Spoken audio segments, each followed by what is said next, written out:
श्रीमदखिलमहीमण्डलमण्डनधरणिधरमण्डलाखण्डलस्य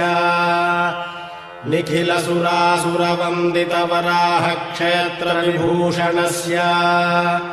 शेषाचल गरुडाचल वृषभाचल नारायणाचलाञ्जनाचलादिशिखरिमालाकुलस्य नादमुखबोधनिधिवीधिगुणसाभरण सत्त्वनिधि तत्त्वनिधि भक्तिगुणपूर्ण श्रीशैलपूर्णगुणवशं वद परमपुरुषकृपापूर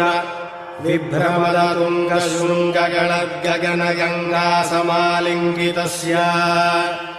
सीमातिगगुणरामानुजमुनिनामाङ्कित बहुभूमाश्रयसुरधामालय